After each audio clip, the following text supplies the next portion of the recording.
tous donc, et bienvenue à Lafite Rothschild. Donc, dans ce cru mondialement connu, classé donc, premier cru classé en 1855. Donc c'est une histoire Lafite qui a commencé il y a bien longtemps, mais dans la famille Rothschild depuis 1868, depuis que donc le baron James de Rothschild a fait l'acquisition de cette propriété.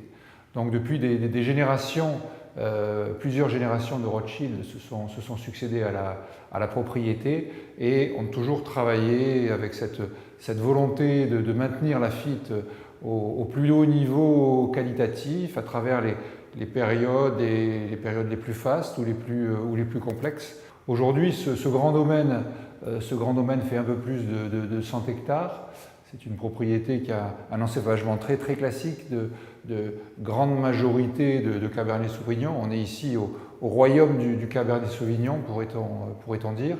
Et viennent ensuite, bien sûr, le Merlot, environ 25% de Merlot et un petit peu de Cabernet Franc et de petits verres d'eau. Tout cela est très classique. La qualité de Lafite, c'est ce terroir incroyable qui est dans ce terroir qui a une capacité à toujours, quel que soit le millésime, à équilibrer les choses. Nous élevons non seulement à Lafite, mais aussi dans les autres châteaux de la région, à Duarmilon, à l'Évangile et à Rieux-Sec. Nous élevons donc exclusivement les vins dans les barriques fabriquées dans notre propre tonnellerie.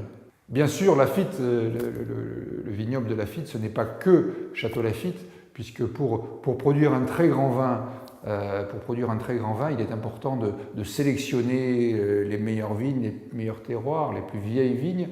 Et donc, sur une grande propriété comme celle-ci, on a forcément de la sélection à faire. Et c'est la raison pour laquelle il y a un second vin produit à Lafite, qui est le Caruade de Lafite, qui est aussi parmi les plus grands seconds vins.